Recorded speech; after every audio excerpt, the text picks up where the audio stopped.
All right, so welcome to the AMA session for RI JC2 Econ students. If you have any questions, just type into the comment section and I will respond to it. And if I'm not able to answer your question as clearly as you would like, please follow up with more follow-up questions. In view of time, to try not to waste time, so keep the questions forthcoming and we will answer them as quickly as we can.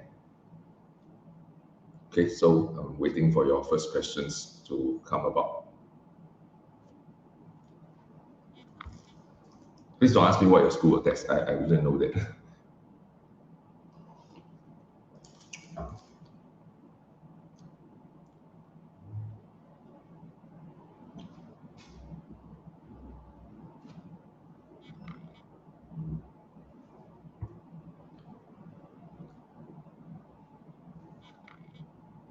Oh, thank you for the like. All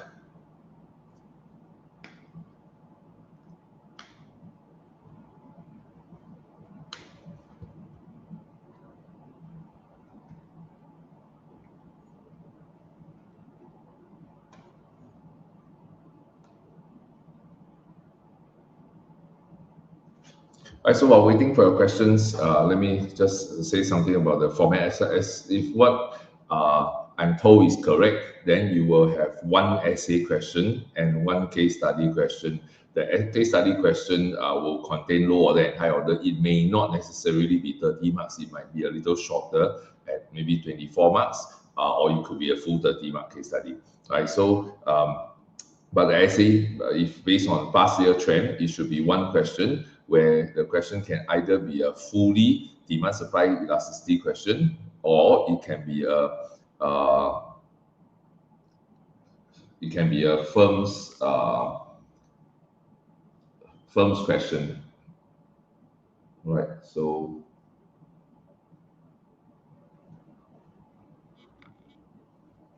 still no questions coming in. Why? Is it because something wrong with my setting?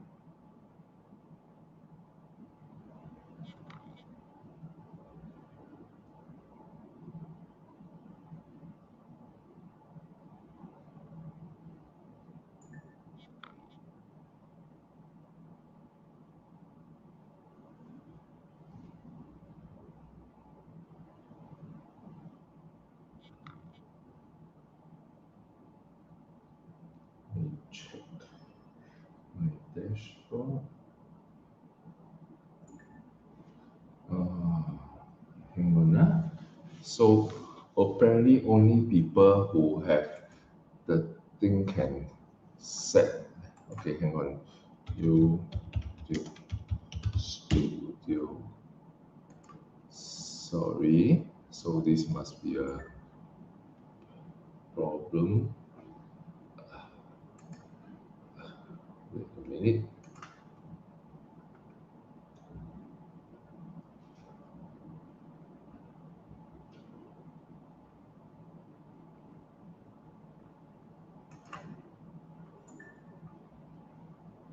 Okay. Dashboard. AMA session for JC content. Sorry, give me a moment. A bit of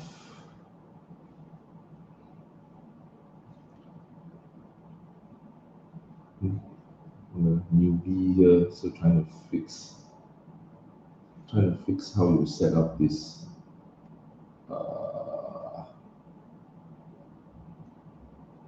How do I search for my content, videos, or live? Wait, what? Content. Sorry. Wait a moment. Live. So this is.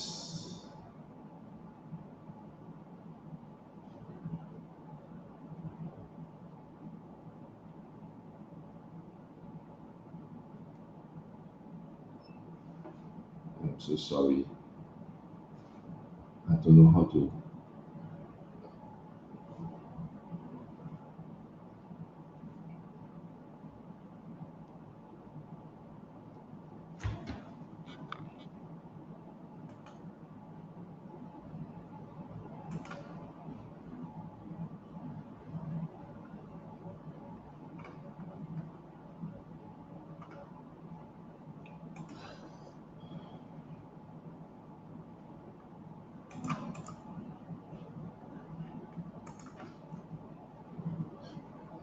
One moment, I'm so sorry about this. I cannot seem to get my thing set up. Sign out, sign in.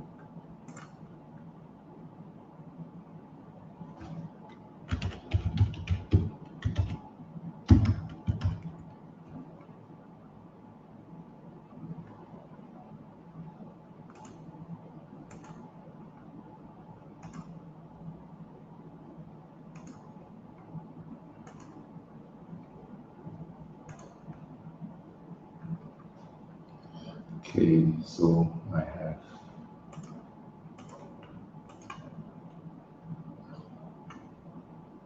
my channel live. Yes.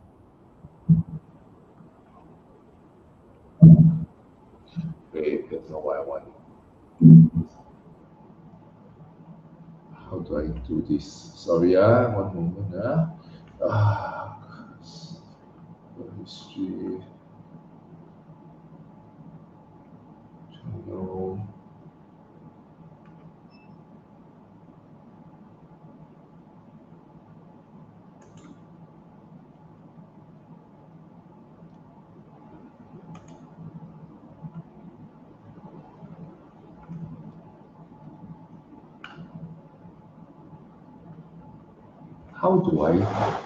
How do I change the setting for comments?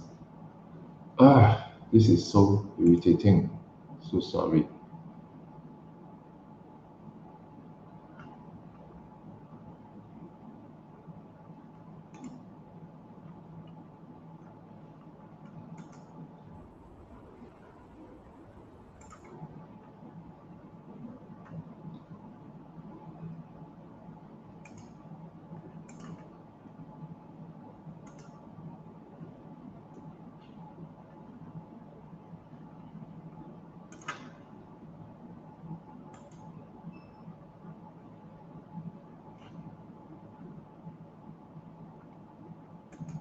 I'll check.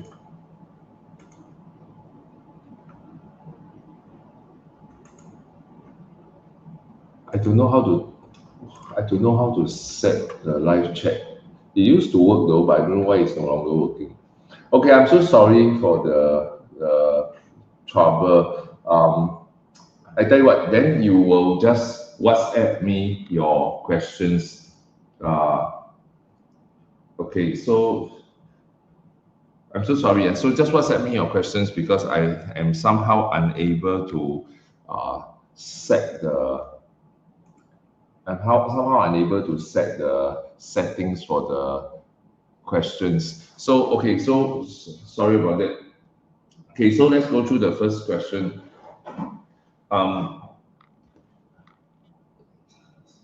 If anybody who is here who is not my student, right? Please text the person who shared the link with you to ask them to send the WhatsApp message to me and ask the question. Or alternatively, get my number from your friend who sent you the link and then directly WhatsApp me and ask the question so I can answer this. Okay, so to answer the first question in the list, right? So Sanvi asked to go through the effects of question and when do you use leftward shift and when do you rightward shift. So first and foremost, there are two kinds of questions. So we have lots questions versus hot questions. So I'm not sure, Sandy, you're referring to lots or hot questions. So I'm going to explain from the perspective of the lots question first. So in the lots question, in terms of essay paper, so this is essay part A question. Lots questions got two kinds. The first kind will be single event question, and the second one will be two events question. In a single event question, right? So the examiner will give you an event. So there's a given event. So this event is either going to either shift demand curve or shift supply curve. Right? So one or the other. Now, how do you determine which one? Then you look at what is the event. So once you identify the event, right, let's say income change, then you should use your content knowledge to know that income change means we are looking at demand factor. If they say they tell you GST increase, then you know there's an indirect tax levied on the producers, then that will be a supply shift. So whatever it is, right, when you are given the event, once you know it's either a demand factor or supply factor, you need to explain how this affects the determinant of either demand or supply. Then from here, you need to explain how it leads to a change in willingness and or ability. So in the case of supply, it will change both willingness and ability. If it's demand depending on what's the variable, then this will eventually lead to a change in either the demand or change in supply before you reach to the shift of the curve, right? Either demand or supply curve. So for example, right, if your event is increase in income, so once you have increase in income, you will know that this leads to an increase in the purchasing power of the people, and an increase in purchasing power always increases the ability to buy. However, right, the willingness to buy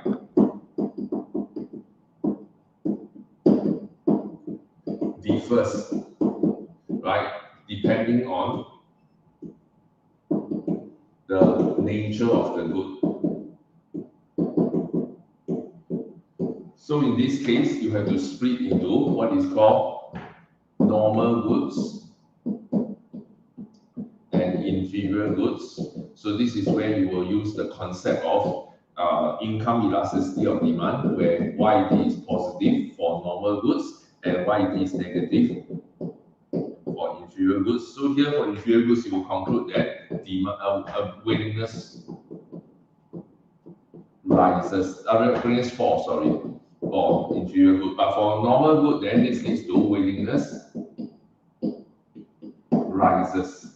Now, however, from here you can split further into luxury goods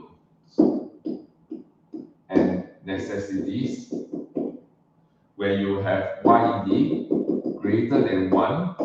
So it's not only greater than 0, but it's also greater than 1. Or you can have YED less than 1. So it's greater than 0 but less than 1, then your magnitude of shift is different. So what you do is when you present your answer, you will present your answer for, if it's an income change, you will present your answer like this. Now, that may not always be the case. So what you could have is another example. So let's say a second example, increase in GST, then increase in GST. This one very popular. This one will be popular. The reason is because in the last 2 years, GST has been increasing, so the school teachers may set this. So GST increase, this will be an increase in the cost of production for the firms. As cost of production, this leads to an decrease in willingness and ability to produce and sell goods. This will cause a fall in supply. This fall in supply will lead to an upward shift of supply curve. Right, so this upward shift of supply curve will be drawn in as a non-parallel shift in this case, because GST is an indirect ad valorem tax. So an ad valorem tax means that this will lead to a non-parallel shift. An indirect tax here will be a tax on sellers. So the implication is that it shifts supply. So then once you shift supply curve, right, then you have supply curve shift upwards. Then what will happen to the market? Then you don't know, there are two possible effects, right? So you consider goods with price inelastic demand versus goods with price elastic demand. So what is the common feature here? The common feature for a single event question, right? A single event question, the most common feature is that it will always require you to consider the effect on different goods, right? So what's the effect on, let's say if it's income change, then you have to consider necessity, luxury versus inferior good. If it's a supply shift, regardless of what shift the supply, it will always be considering the price elasticity of demand, whether it's greater than 1 or less than 1. So this will be the typical case in the exam. All right, so that's the first part. Now, Sandri also asked a follow-up question, and her question was, when do you use leftward shift and when do you use upward or downward shift? Okay, so let's explain this. When your supply curve shift, when your cost of production increase, that means the minimum price that sellers are willing and able to accept to sell each output level is the upward shift of the supply curve. So let me draw this out. If you look at the supply curve of a good, what the supply curve is shown is that at every quantity of output, to produce this output level, there is a minimum price that the firm must be paid before the firm is willing and able to sell this good. And why is this minimum price? It is the price that covers the cost. Now, if the GST increase, right, is driving up the cost of production for firms, then the new supply curve must be seen as shifting upwards because the minimum price that the firm is willing and able to accept at each output level then will surely be higher now, right? So this is the single supply shift question. So somebody will follow up by asking, is Hodge question also like this structure? No, totally not. Hodge question and Hodge question are totally two different things altogether. So this is a low order question, single shift, single event question. That's what you do. Now, but if it's a two event question, right, then the approach is also completely different. So if you have a two events question, then there are various variations of the two event question. Now, for example, right, I don't know if you have your,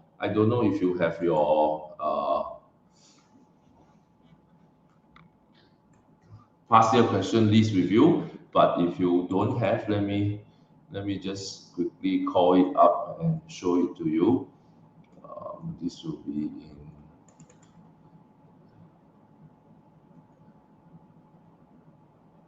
this is in demand supply. Okay.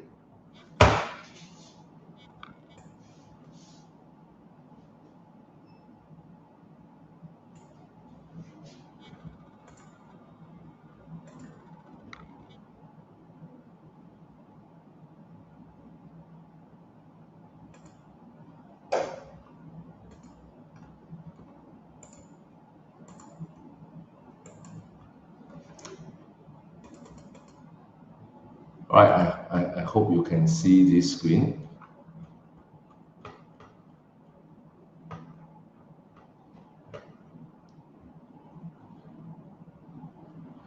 All right, so there are several kinds of two event questions. The first one I want to draw your attention to, right, is the one that you see on the screen here, the 2023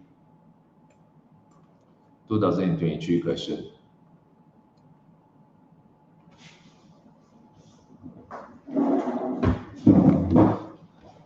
Are you able to see this question? You can see this question. Read the preamble of the question first, and then read the question A.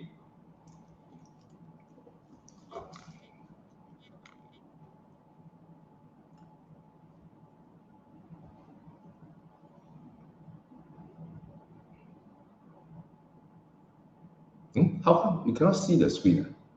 Sorry, now you should be able to see the screen. I'm so sorry, but I forgot to click share. Sorry, I'm a very noob at this thing. Give me a bit of practice. Okay, you should be able to see it soon.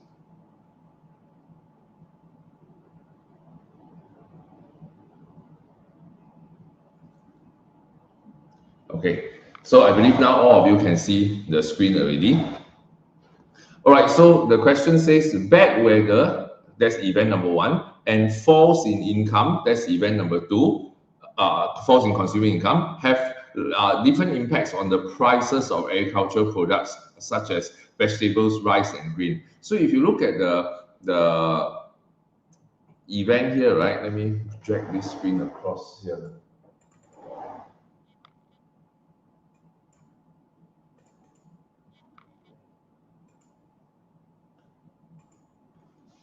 Right, so if you look at the event here, so this is event number 1,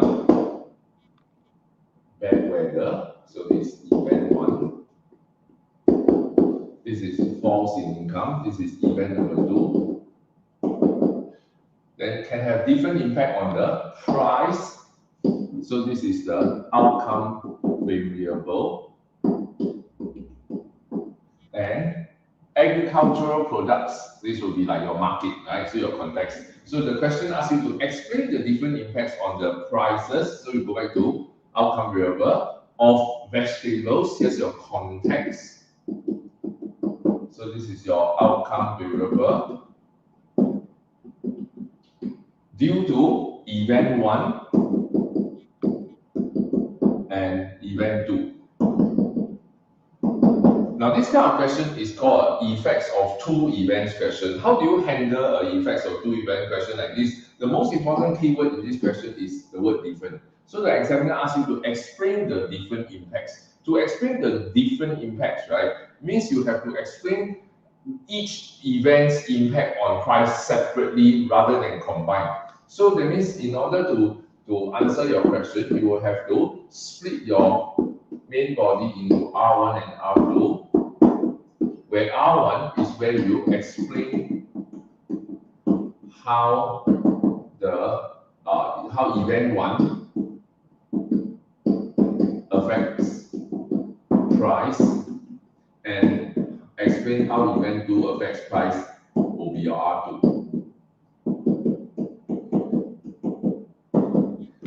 Now you see that this is very similar to single event. That means this question, right, 2023 question, is basically asking us to treat the 2 events not as concurrently looking at the combined effects, but explaining each of the events' own effects separately because of this keyword different. So this is one style of question you need to be very alert. So if tomorrow morning, right, when you go to school and you see the exam question, it's an effects or event part A question where they ask you to explain different impacts of 2 events, right? That means you treat R1 as effect of event 1, R2 is as effect of the event 2. Don't need to combine, don't need to merge. Right? Is this kind of question popular? Well, it came out in the year 2023, right? So let's look at 2022. In 2022, we had a similar situation like this, where you have 2 events given in the exam. So there is a GST increase, right? So that's event 1, right? And then there is a income falling, right? So this is event 2. So again, this is a 2 events question. So how do you answer this question? Then we look at the keywords again. Explain why an increase in GST. So that's event 1. And a fall in incomes. That's event 2. Of many households, each expected to cause a fall in expenditure. So expenditure is your outcome variable. This time, they actually tell you the outcome. So this is the actual outcome is even told to you, right? And what's the context? The context is luxury goods. Now, so do you do combined effects or one by one? So this time around, the keyword to pay attention to is the word each. So they're looking at the effects of each event rather than the combined effects of the 2 events. So here you need to be more cautious of keywords like each and different. Now, but not every question is like this, right? So there's one class of 2 event question where ultimately you are not supposed to merge the 2, you're supposed to explain each one separately. But if you go back up to 2019 question, this question is a bit special. There are 2 events here, increase in demand for a firm's goods, which led to an increased demand for its labor. So this is event 1. This is the consequence of event 1. This is not event 2. So event 1 has a consequence because this has a phrase which has led to. So this leads to this, right? And then in addition, large number of his workers have been retiring, reducing the number of workers available. This is your event 2. So this is again another 2 event questions. So 2 event questions are actually quite popular in exams. So your teachers tomorrow in the test, if they set effects or event question, they can set either kind. So the question says, explain how this firm's total expenditure, so this is outcome variable, on its workforce will have changed as a result. So as a result of what here? As a result of the two events. So here there is an implicit, right, of the two events. Implicit expectation here. What's the context? Expenditure on its workforce. So this question a bit special. This question is application of demand supply model into labor market.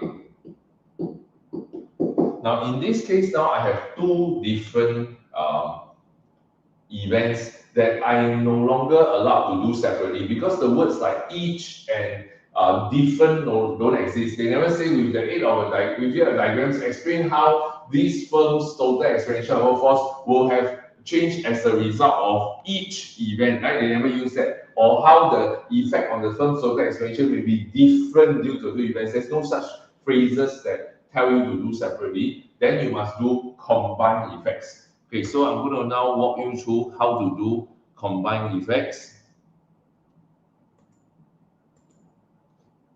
So let me add back my smartboard screen. Okay, so event number one, increase in demand for the firm's good, lead to increase in the derived demand for labor.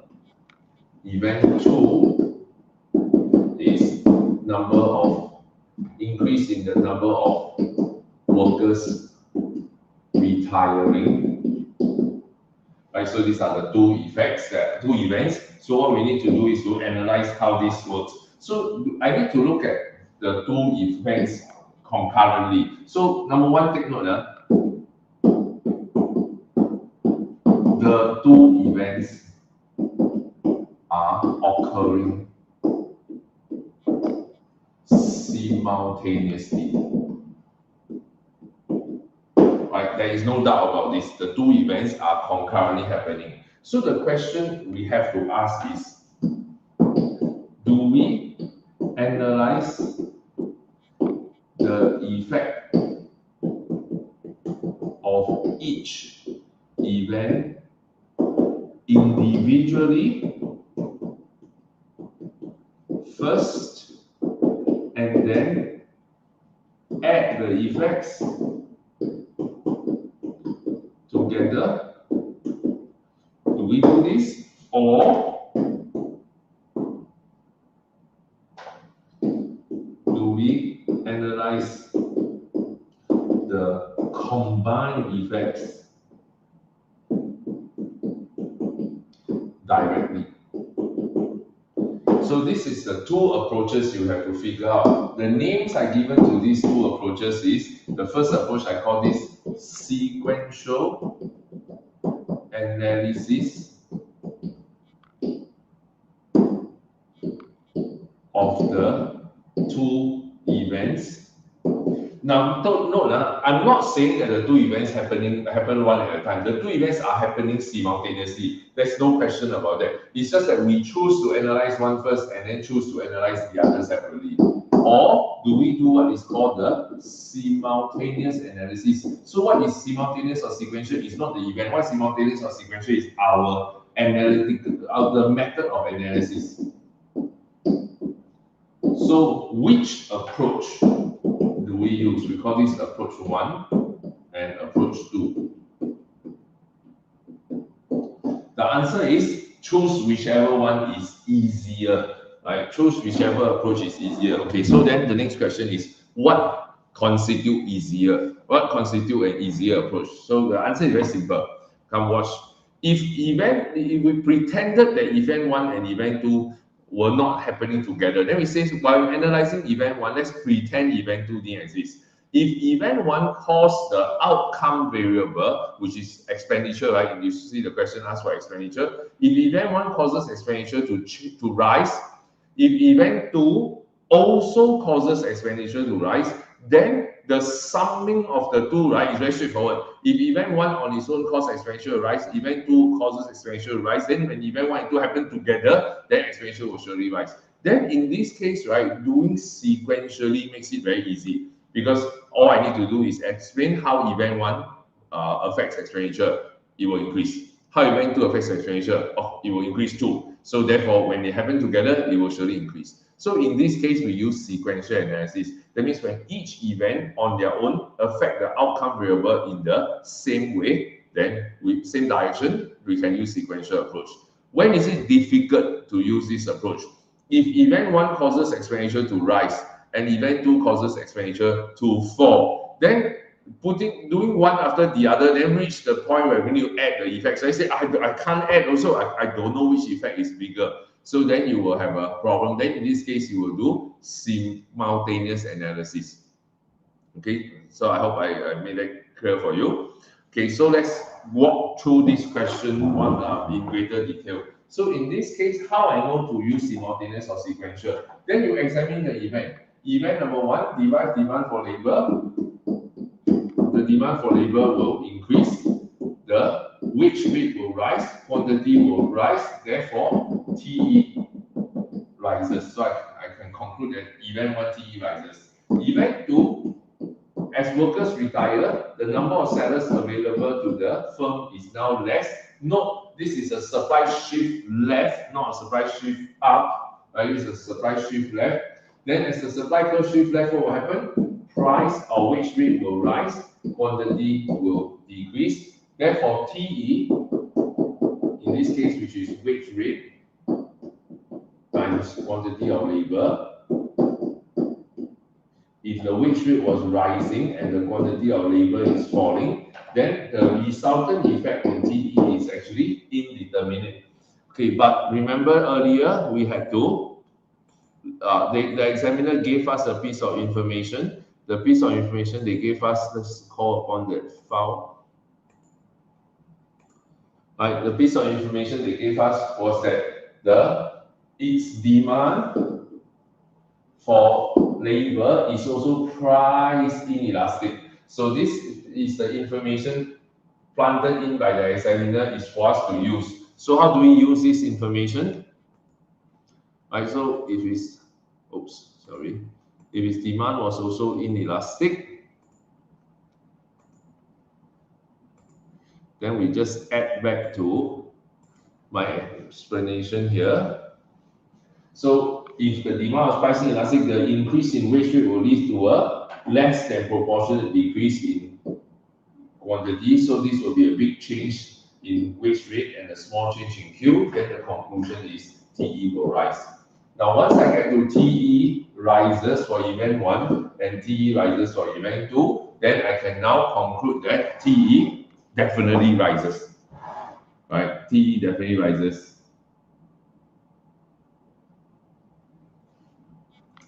Okay, so this is the effects, the two events question.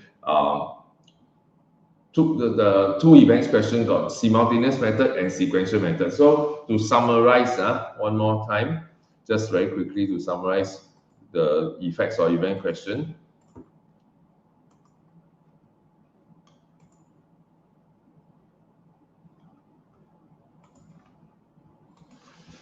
So we have single event question, like single event question that has, like for example, I show you this one in 2007.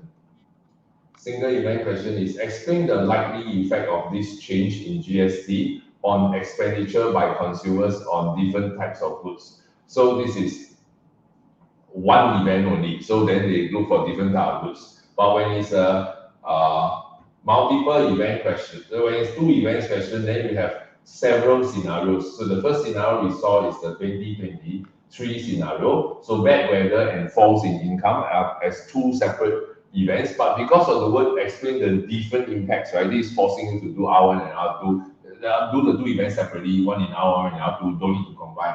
So 2022, again, the word each, right, tells you that you have to do the two questions, two events separately. But then you have the 2019 question where you have to do the two combine effects or event. But whether you combine effects after doing individually or combine directly, right, it depends on the situation in the question. Now, based on my observation of RI past year paper, if it's a two event simultaneous shift question, effects question, right, the RI teachers will typically design the question such that you can do sequential, right? They have a strong preference to do sequential analysis.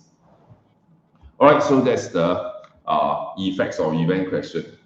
All right, so then let's go to the next one.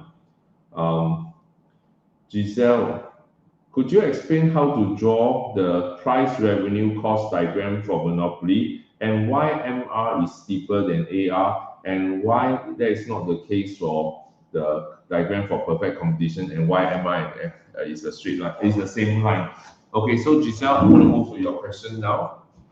So, hang on, let me share screen. All right, so everybody who is online now, please note. So Giselle's question is why AR and MR has different gradient in monopoly and same gradient in PC. Right, so there are many ways to explain this, but before I start explaining, I need to tell you first that there will be no situation in the exam where you will be asked to explain this. So if you don't think that this is important, then, oh, somebody is able to message already. Okay. If you don't think this is important, then you can just don't pay attention because this part will not be tested in the exam. There will be no question for it. All right, so to explain this, right, PC firms are price takers.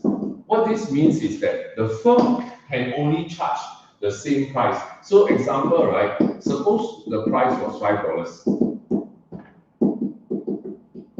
per unit. So if the firm's quantity it sells, right, from 0 unit, 1 unit, 2 unit, 3 unit, 4 unit, 5 unit, right, the price that the firm have to sell the good is always going to be $5 per unit. Now, because of this, right, the total revenue of the firm will be 5 times 0 is 0, 5 times 1 is 5, 5 times 2 is 10, 5 times 3 is 15, 5 times 4 is 20, 5 times 5 is 25. The AR of the firm, which is equals to TR over Q, will just be undefined for this. 5 over 5 is 1, 10 over 5 is 2, 5 over 15 is 3. Sorry, let me change the numbers to green color. So this is TR over Q. So 5 over 0 over AR is TR over Q. So 0 over 0 is undefined. 5 over 1 is 5. 10 over 2 is 5. 15 over 3 is 5. 20 over 4 is also 5, and 25 over 5 is 5. So first thing, notice the P and the AR is always the same. So, and the AR is constant, right? So this tells me that P, which is $5, AR is constant and equal to the price. Now, then what is MR? MR, which is equals to DTR, DQ, right? So this will be undefined again. Then 5 minus 0, TR, 1 minus TR is 0, 5 minus 1 is 0 is 5, 10 minus 5 is 5, 15 minus 10 is 5, 20 minus 15 is 5, 25 minus 20 is also 5.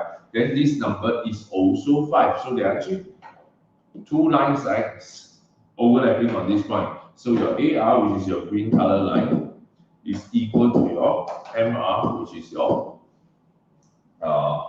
red color line. So this is why AR and MR has to be the same value. Now, if you look at monopoly, which is the price setter, then what a price setter is, right, is that if the firm chooses to sell at a higher quantity, let's say I sell 1 unit, I have to sell at $10. But if I want to sell 2 units, right, I cannot sell at $10. I must sell both units at $8, $9. If I want to sell 3 units, then both units I sell at $8. So in this case, if I were to sell 1 unit, I get to sell at $10. 2 units, I must sell at 9. 3 units, I will sell cheaper. 4 units, I will sell even cheaper. 5 units, I will sell even cheaper. So in this case, your TR, which is equal to P times Q, will be 0, 10, 18, 24, 28, 30.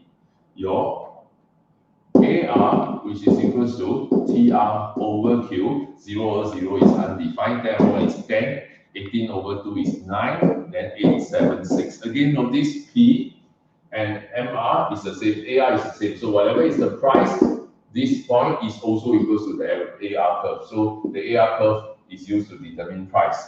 But the marginal revenue, which is DTR over DQ, right, okay, if I'm going a bit too fast, please feel free to, after the live stream, right, come back to this section, watch it, repeatedly watch this, right? So this will be 10 minus 0 minus nothing is actually not 0, it's undefined. So 10 minus 0 is 10. Then this is 18 minus 10 is 8. 24 minus 18 is 6. 28 minus 24 is 4. 30 minus 20 is 2. So you actually have the MR curve, right, falling faster than the AR curve, right? So this is the reason behind why the line looks different. But again, Giselle, you do not ever have to explain this during the exam. You are just simply required to draw it correctly and know it's correct. They wouldn't have any marks attached to explaining this. You can see from here, right? The explanation is just math, right? So which means the examiner of an econs exam will not waste time setting this kind of question in the exam. All right, so next we have Shreya. Okay, so Shreya has 2 questions. So let's look at the first question. How do quotas work and how we explain quota? So here, next question is by Shreya, what are quotas? There are 2 kinds of quotas. One kind of quota is you haven't learned yet. This one is in international trade. This is in JC2. Then we have this thing called import quotas. Right, so that's not what we are going to be. So this will be not tested in JC1. The quotas that we are talking about here, right, are called market quota. So how does this work? If a free market, okay, all those who are not sure about how quotas work, please pay attention. If the market for a good, right, is left entirely to the free market, then the market demand and supply will determine that the quantity of the goods sold per week is determined by the market equilibrium of the two, the intersection of these two, which gives us P naught and Q naught. Now, if the government, now pay close attention, if the government says, I don't like the outcome for whatever reason, and I want to impose, wait, I haven't shared screen again, shucks. I'm so sorry. Sorry, just now I missed out entirely. The previous part, I missed out entirely. I'm so sorry. I forgot to share the screen. So why was this number, why the AR and MR curve are horizontal and equal to each other for PC market is based on this table that we saw that I explained just now, and why the AR and MR is not the same gradient is based on this table. Again, it's not very important for exam. Okay, so sorry about this. You can later go back to this screen and look. Okay, so continuing, if the market demand and supply intersect to give us P naught and Q naught, and the government of countries for whatever reason is unhappy with the outcome and think that maybe the price is too high, so they might want to set a price ceiling, right? So that's called a price ceiling. So the price ceiling is something that prevents the price from rising too high. Conversely, if the government says, I think the price is too low, so they might set a price floor, which is set a P mean above the equivalent price. Then what's a quota? A quota is basically a quantity ceiling that is set below the equilibrium quantity. So the government says, I don't allow so many of the units, so many units of this good to be bought. So I will limit the total number of units to be bought. So how does a quota work? There are several ways to do the quota. One way is to impose a quota on individual consumers. Each consumer is only allowed to consume, each consumer is only allowed to consume a certain quantity. The more, that's not so common in the exam. In the exam, the quota that will be imposed is on the market as a whole. So the total number of units allowed to be bought and sold in the market is this amount. The government don't usually care who ends up buying, who ends up selling the goods. So you leave it to the sellers and buyers to sort this out themselves. So the government just care about the total. Maybe because of the certain goods, right, is allowed to consume to a certain amount, but it's not healthy for society to have too many units to be consumed. Now, to be fair though, there is another policy, right, that impose individual quotas. For instance, do we have that in Singapore? Well, we kind of do, right? Like HDB flats, right? So Singapore government imposed a quota on every family, right? Every family only can only own one HDB flat, right? So that's an individual family quota, but not a market level quota. So what we're talking about here is a market level quota, and that's setting a maximum limit on how many units are allowed. So that's how you explain the way a quota works. All right, so Shreya has a second question. When we draw DDSS question in the same diagram, when do we draw DDSS question in the same diagram, and when do we split up the diagrams? So yeah, it's exactly what I explained earlier, that you will do the simultaneous together if you are trying to do simultaneous analysis of the two events, separate if you are going to do one at a time. All right, so that's all for Shreya's for now. So let's go to Leonard.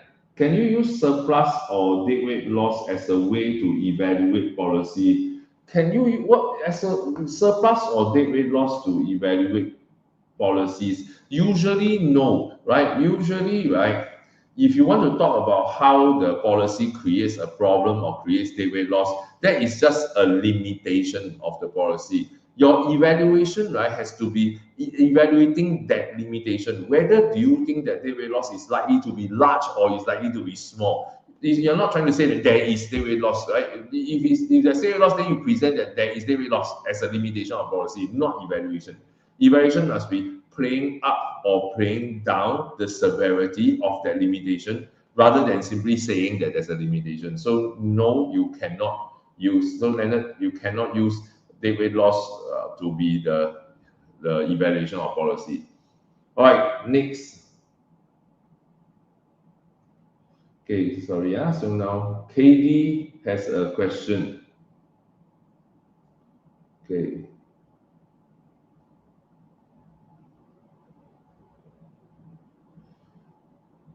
Let me see her question. I'm confused when to use elasticity or extent of shift, particularly for simultaneous when both demand and supply shift, because when school say for scenarios where both demand and supply shift, only the analysis or extent of shift can determine whether Q rise or Q fall. Okay, so good.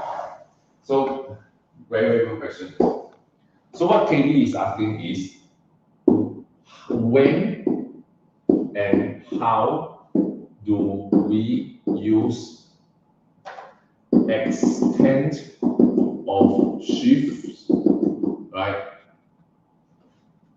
and gradients,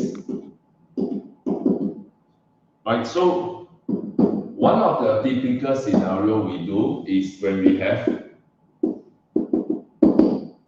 simultaneous analysis of two concurrent events, right? So this will not come into play when we, okay, so actually we are missing one word. The way KD phrased it, she missed out on the word relative. So That means whether the demand shifts more or whether the supply shifts more is relative magnitude of shift, and whether the demand is steeper or supply is steeper is relative gradients. It's typically used only when you have simultaneous analysis of concurrent events. So what's an example? Let's look at one specific example. So event 1 is something that caused demand to rise. Event 2 is something that caused supply to fall. So if you were to draw a market diagram, now those of you not clear about when to use it, gradients and when to use relative size of shift, please pay attention. This one really important for some question. So if my event 1 is demand increase and event 2 is supply fall, so you can tell from here that the market equilibrium E1, right, has to be existing. It has to exist somewhere at a point higher than E naught. So therefore, the market price will surely have gone up. So here the conclusion is that P must have risen. Right? The problem is Q, right, is indeterminate.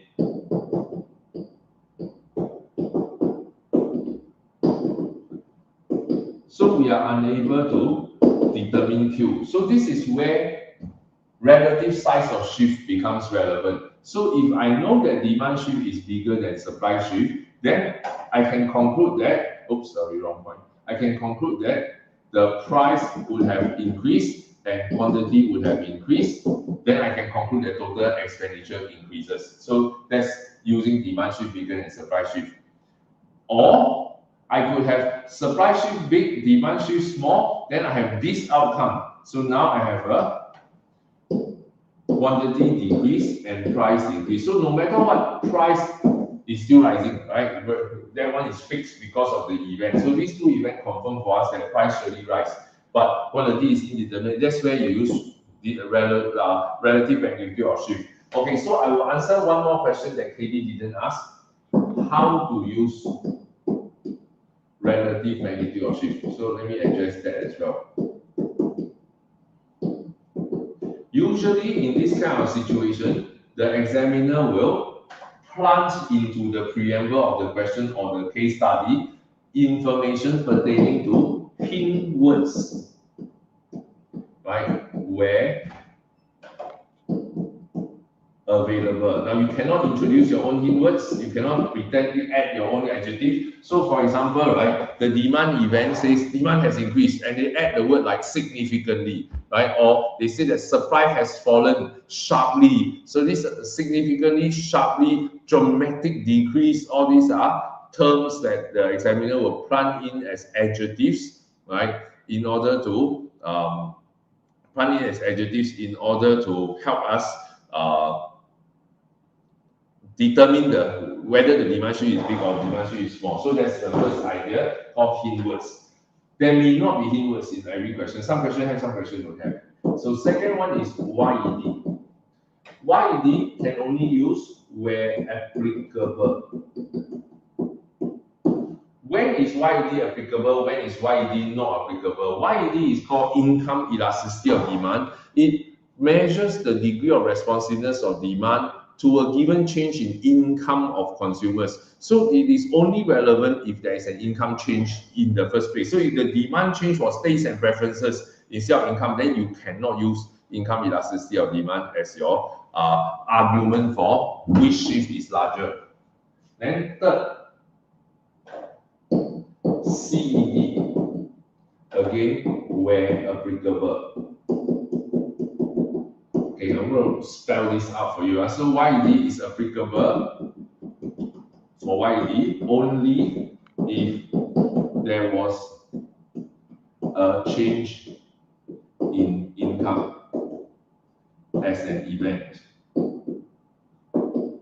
What about CED? When is CED applicable? This is applicable only if there was a change in the price of a substitute or complement. So So must you change the price of a substitute good or complement as an event and as a second condition, and the change in price is caused by a supply shift in that market. Which market? This market refers to the market for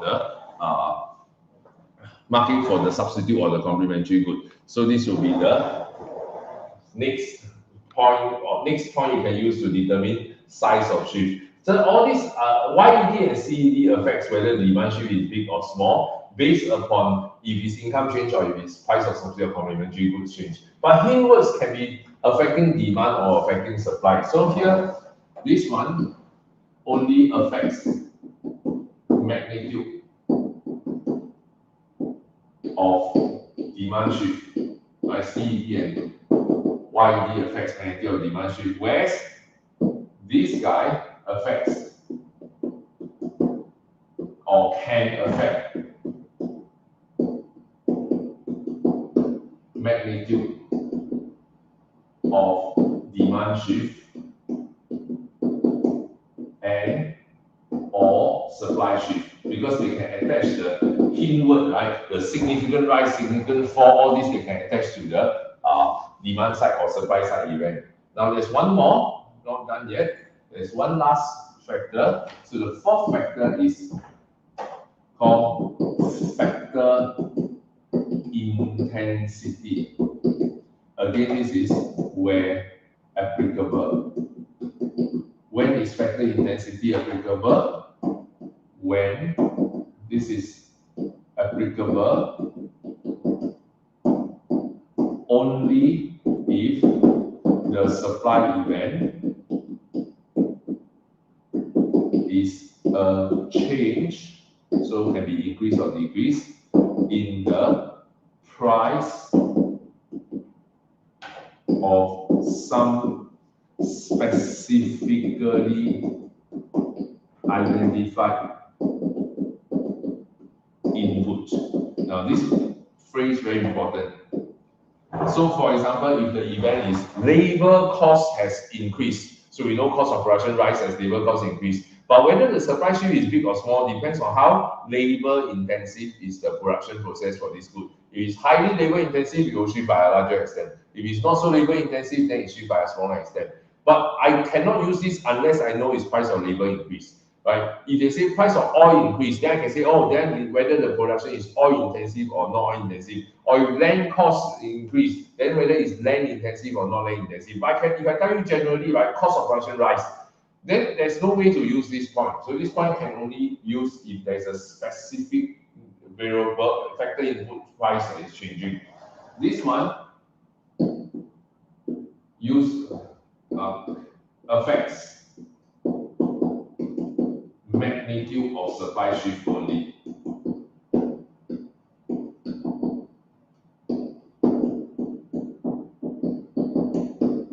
Alright, so number 2 and number 3 affect magnitude of demand shift only. Number 1 affects magnitude of both. So this is how you will use relative magnitude of shift. Okay, so now comes to KD's question. So KD was asked, but when then can we use gradient? When can we use gradient? So here's the crux.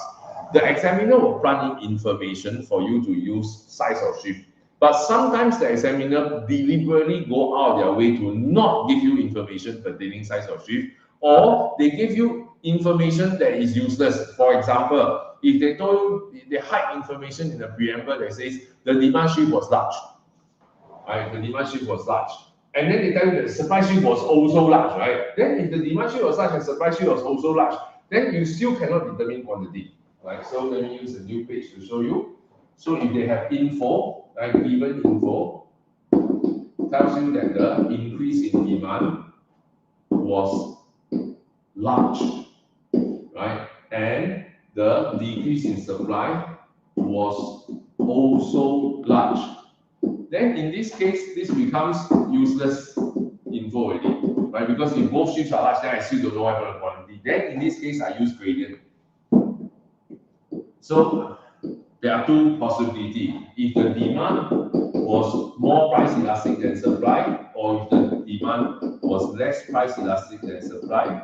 So if the demand was more price elastic than supply, this is my diagram. If the demand was less price elastic than supply, this would be my diagram. Now, if you know that your demand had increased and your supply had decreased, now remember, the both rise were large, so I draw them as relatively large, similar magnitude increase, then the conclusion is P will rise. Now, in this case, the demand shift to the right, supply shift by a somewhat equal magnitude, price will rise, right? So no difference, price will surely rise. But what about the quantity? Then you see the quantity actually falls for a good whose demand is more price elastic than supply, and then the quantity actually rises for the other kind of good where the demand is more price inelastic than the supply. So to summarize, when do you use gradients? You use gradients only when you have no reason to argue which shift is larger, right? If both shifts are equally large or more, that means there's no strong reason to conclude which shift is bigger. Then you will use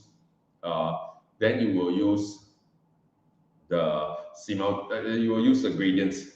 And so if you can use size of shift, use size of shift.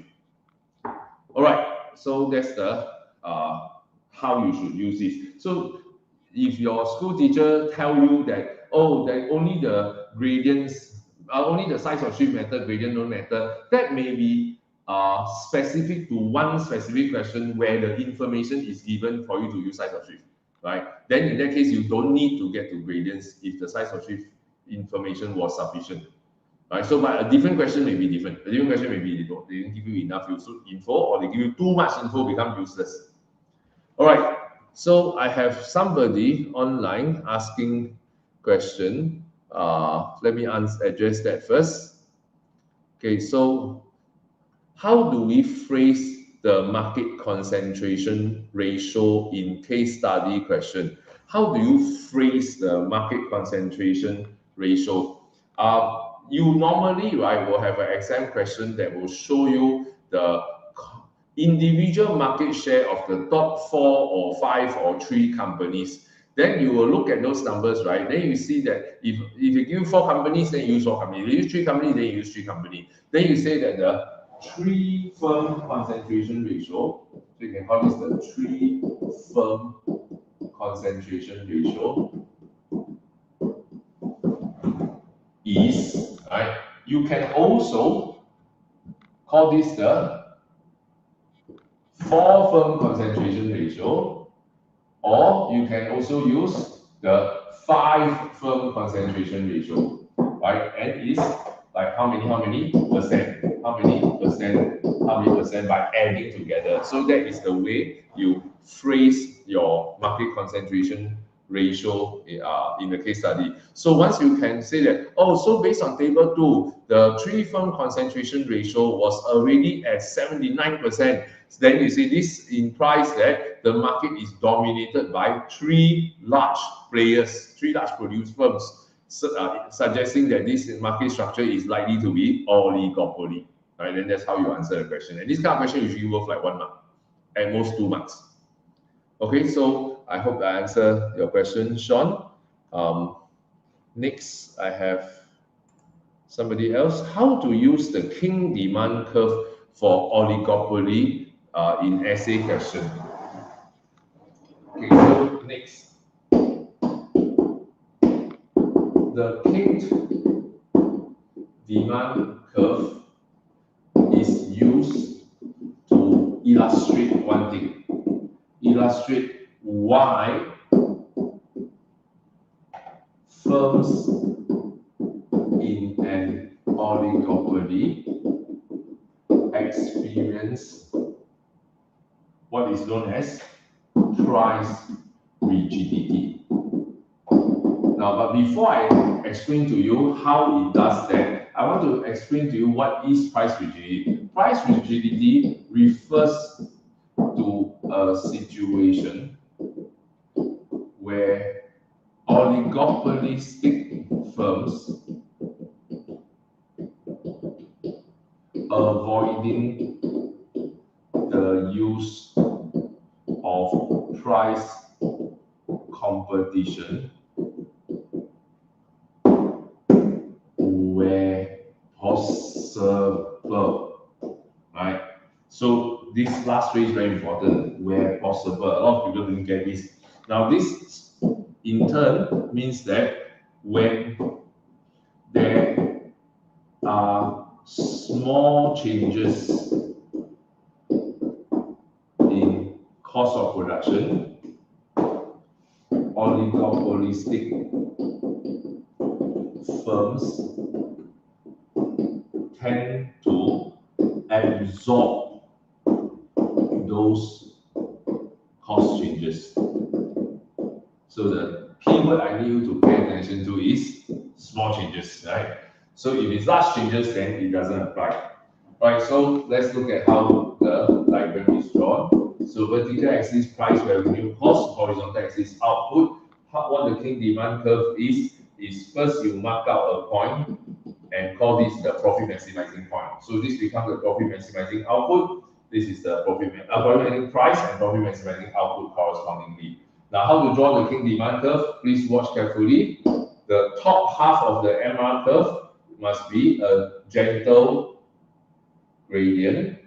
The bottom, the top half of the AR curve is a gentle gradient. The bottom half of the AR curve needs to be steeper, but be careful when you draw, don't draw so steep, don't draw it like this. You'll get in trouble if you draw so steep, right? Because the MR must be twice as steep, then you got no room to draw a steeper one. So when you don't avoid drawing too steep, just steeper than the one on top. So you just draw something like this. So this is the AR curve. Now the MR curve on the other hand is twice as steep. So that means somewhere here got a midpoint. So this is your MR curve that corresponds to this. Now then where is the MR curve for the bottom AR? So here you got to exercise a little bit of mathematics thinking. So if I extend the AR curve all the way to touch the vertical axis, then midpoint is here, right? So if I draw a dotted line down, right, then I actually have my MR curve for the bottom half to match the AR curve. So it still fulfills the mathematical principle that AR and MR share the same vertical intercept and MR curve is twice as steep. So once I have this, I can now remove all my extra green lines.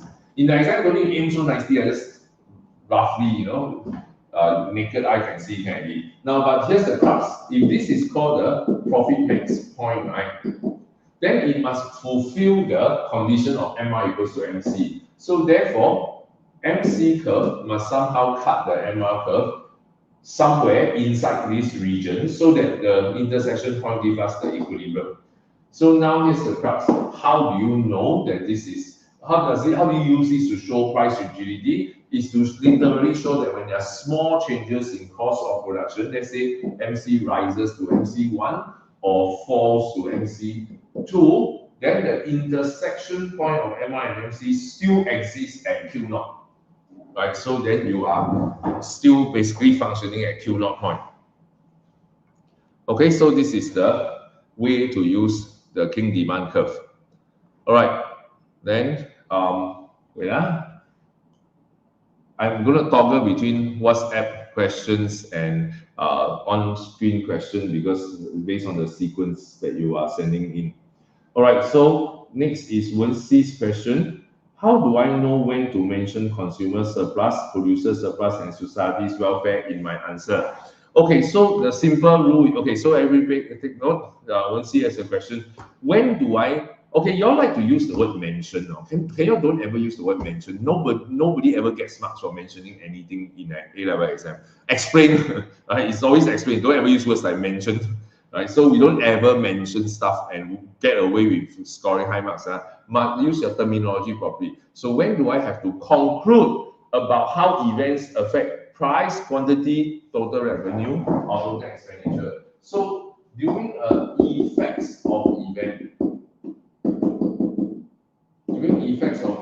either single or multiple event question, the outcome variables that the examiner can test are 5: price, quantity, total total expenditure or total revenue, consumer surplus, producer surplus. So the question can test your ability to understand, explain how the events affect these 5 things. But to test all 5 will be too much effort already. So what will always be required is these 2, right? Always required unless question specifies otherwise. Right? So I want to qualify is always required unless the question specify otherwise. So what's an example of this? I'll show you now. Example of how the examiner specify otherwise. All right. So if you look at the question on vegetables 2023, explain the different impacts on prices, right? So that means the outcome variable only price, then you don't need to talk about quantity at all. So this is a very, very special case where you don't have to specify, why is my, this is special case where you don't have to talk about quantity. So other than that, you always have to bring up about quantity. Okay, so now next, let's go back to the, let's go back to my other screen. All right, so P and Q always require unless specified. Now then here, TR versus PS, CSPS, right? We explain these when the question asks specifically for how the events affect consumers and producers. Then what about TR or TE? You explain these when the question asks specifically for TE or TR. So when the question specifically asks for TE and TR, you will do TE and TR only. The question asks for consumer and producers, then you do CS and PS instead of TE and TR. Okay, so do we have examples of questions like this? Well, there is. So I'm going to show you back at the example of the question. So if you look at, hang on, let me share the screen now. Right, if you look at 2025 question, okay, actually 25 question may be very obvious. Like, explain the likely impact of the event on household expenditure and on CS. So that means you need to explain household expenditure, so that's TE, right? And this is CS. So this would be TE and CS. Now, but what about other questions? So for example, 2019 question, they ask for expenditure, right? Then other questions so this one is price only, right? Here revenue, right? And revenue.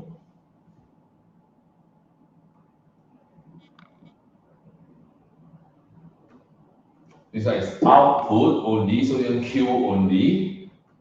Here, consumers and farmers, right? So here we for crops, right? It will be consumer and crops and meat, so consumers and farmers. So this one is on CS and PS, right? So we'll see the way you answer the question, whether you do CS and PS as your final answer, or whether you do T and TR based on the wording of the question. All right, so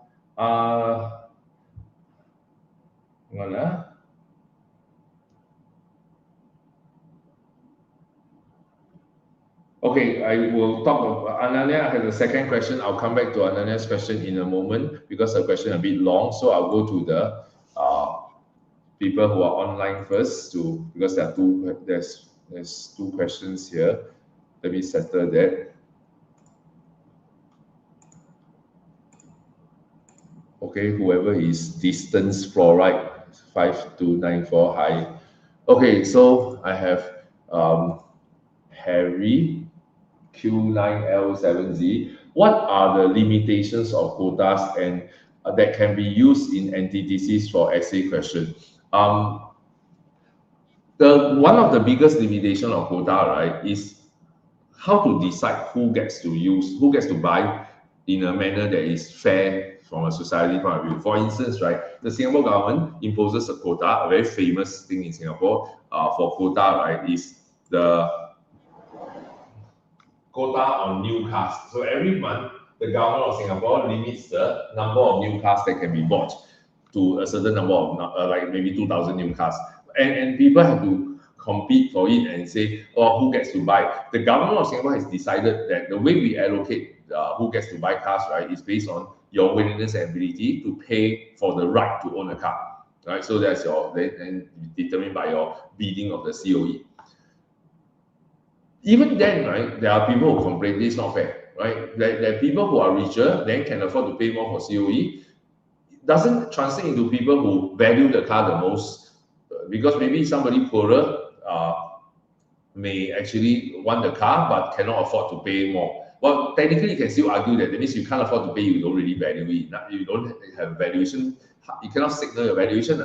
But there's also the question of need. Who value it more doesn't necessarily equate to who needs it more. So then once you have a question on need, then there has to be a definition of what counts as need, what doesn't count as need. So there are a lot of controversial issues in terms of how then do we decide on who gets to be the one who buys the limited number of the good that is allowed to buy. So that's the main issue. Then the second issue is the price, right? A quota will eventually drive up the price, and with the price becoming higher, then this might have a potential equity issue. That's another potential limitation you can consider, assuming if the good is something that affects people, it's like a necessity or essential service or essential good. Otherwise, you cannot use equity issue, right? So it must be essential good or service before you can bring equity. But these are the two main limitations you can talk about in terms of implementation and in terms of the unintended consequence. All right. So let's go to Anania's question. Anania wants me to recap the type of firms question. So let's go through the firms question now. Okay, give me a moment. So firms.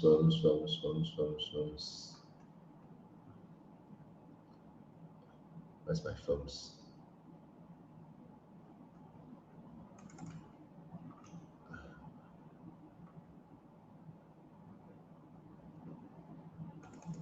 Hang on, give me a moment. So this is firms question type. Okay. Let me bring this up over here and share screen.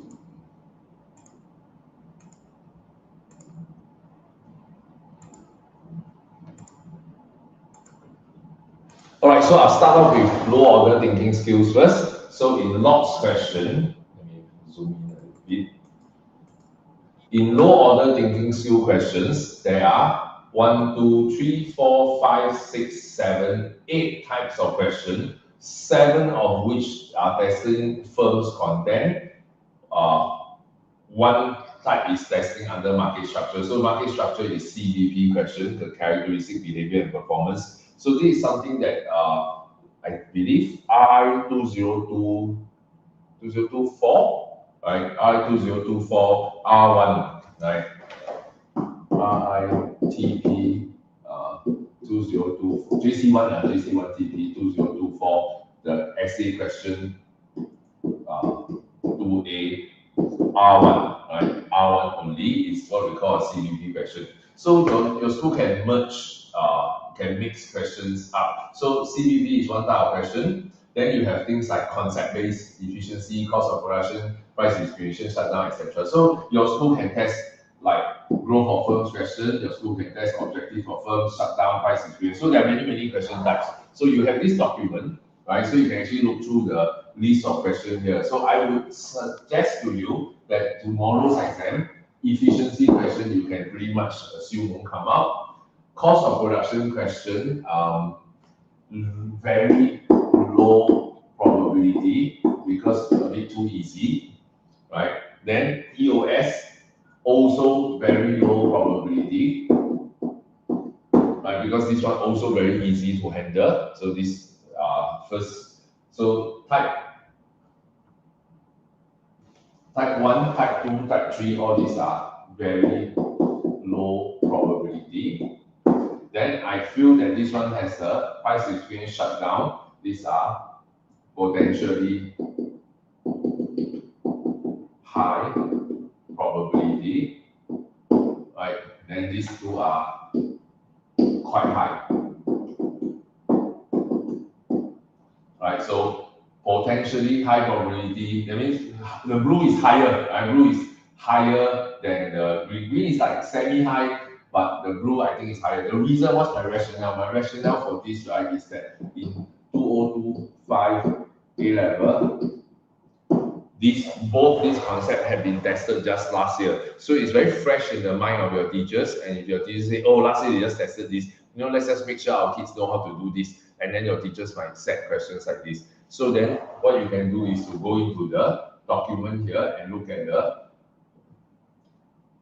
4 times actually that Cambridge examiner set price discrimination question. So that's 2001, 2002, 2009, and the last one which I didn't include is 2025. This one you can go to the Telegram group to look at the most updated question bank. All right, then wait, I think I have it here. Yeah. I'm not sure. Do I have the 2025 question? Oh, I think I didn't include. I think in the other copy, in the updated copy in Telegram I have. All right, so in any case, there are four price discrimination questions. You can look at how they do. Then there's like one shutdown question, and you can see how they test shutdown. Shutdown is very straightforward. All right, so this is the question type. Then now CVP. CVP is the one that is very popular for firms and market structure. So I want to go through CVP review because CVP is usually harder for students to answer. Okay, so let's look at an example of CVP question. So all the RI people here, very important, please take note. So let's take a question like this. Let's take 2010. Right, so let's look at this here. Explain the key differences between oligopolistic competition and monopolistic competition. So you're asked to compare two market structure, oligopolistic competition and monopolistic competition. The key differences, what are the key differences? So here, key difference must be the characteristics. Right? But there are 4 characteristics of firms, right? But we are not interested only in the characteristics. We are also interested in how the characteristic differences, right, lead to behavioral differences. Right? And in turn, how the behavioral differences might affect the performance of the firms. We can even talk about how characteristic affects performance. So we have to look at how C affects B and how B affects P. Okay, so how to answer this question? Let's go to a blank piece of writing screen first.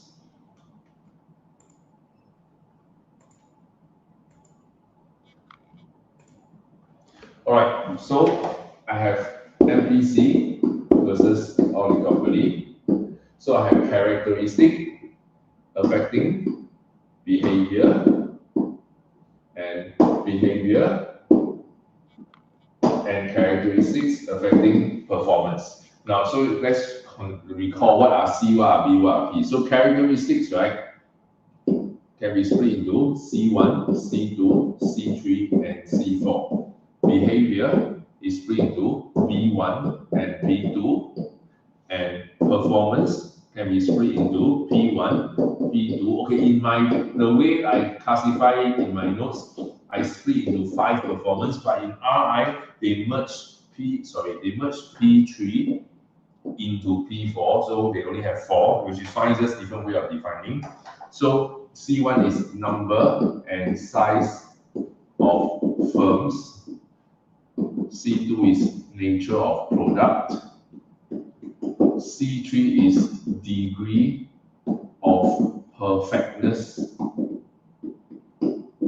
market knowledge, and C4 is long run barriers to entry.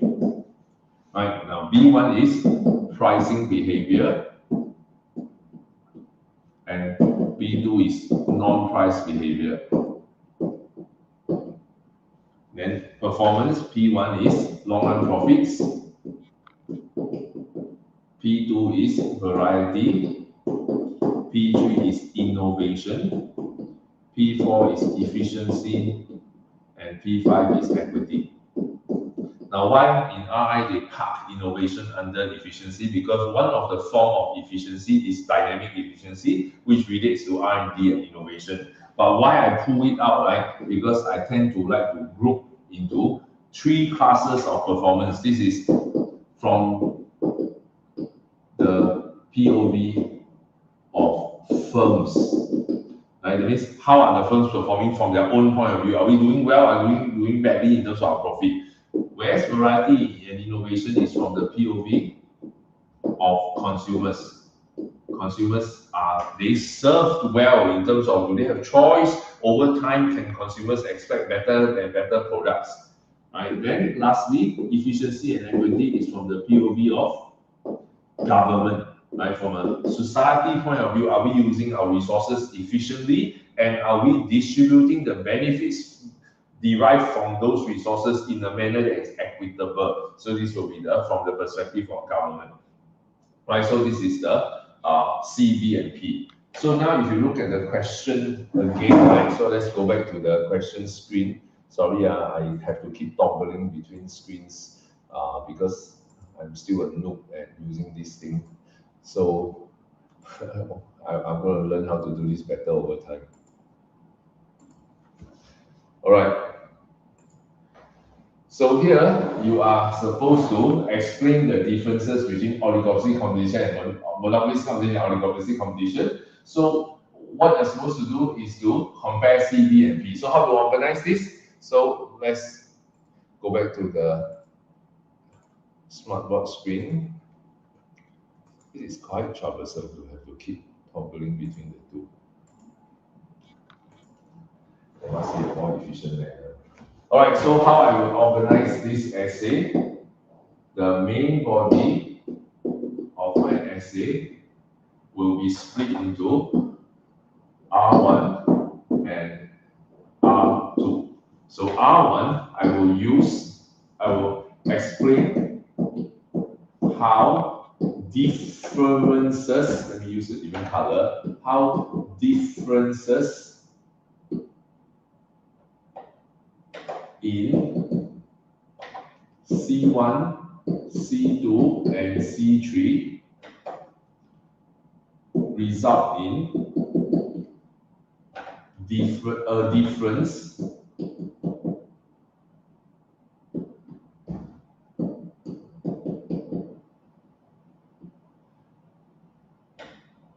in 1B, one behavior. So can be B1, can be B2. Then next, I can use explain how the difference in C4 result in a difference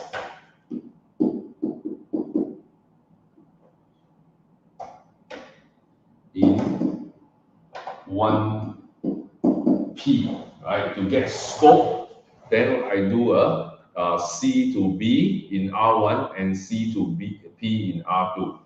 Right? So that means I don't want to do C to B in both times, then I miss out on performance. Then my scope is a bit narrow. So as far as I can, I will do C to B and C to P in my R1 and R2. Now, can I do B to B in R2? I can also, that's fine, but it'll be easier to do characteristic to behavior, characteristic to one. So C to B and C to P will be easiest.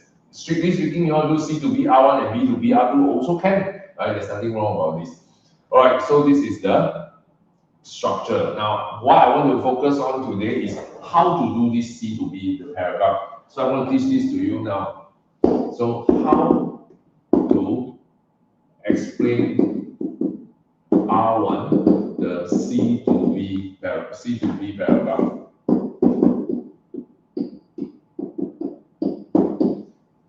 Right, so what I start off with, right, is using two real-world examples, right? One for MPC, one for oligopoly. Describe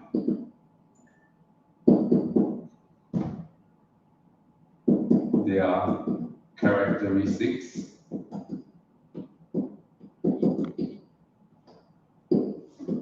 in terms of the theoretical characteristics of MPC and oligopoly market structure. So we are basically saying that hawker stores, right, are more characterized by monopolistically comparative firm, whereas fast food chains are more characterized by oligopolistic market structures. This is because the oligopolistic market structures has characteristics they are more resemble the restaurants, fast food restaurants than hawker centers. So characteristic number one for is number and size of firm. In an oligopolistic market, in theory, so this part here, in theory, there are few large firms dominating the market. Whereas for MPC, right, there are many small firms in the market with nobody dominating anybody else. Then you go back to the example and say, when you look at the market in Singapore, for instance, right, in the fast food restaurant market, there are three major, among many players, there are three biggest players that stand out as the dominant player in the market, with McDonald's being number one, and KFC being number two, and Burger King being number three. Right. Whereas in hawker stores, right, there are thousands of hawker stores across the whole country. Each of them are just small firms with nobody having a dominant size in the market. So you are mapping our observed characteristics to the theoretical characteristics. So the first part of the paragraph is to do application, show how that there is a application, show how you can apply your observation of the real world to the theoretical characteristic. Now, then the next part is where it gets really important. So this part, right, is to explain using rigorous economic theory the differences in behavior we would expect to see in firms, in these firms, right? How oligopolistic firms and MPC firms' behavior are expected to be different. So you got to explain analytically, right? So here we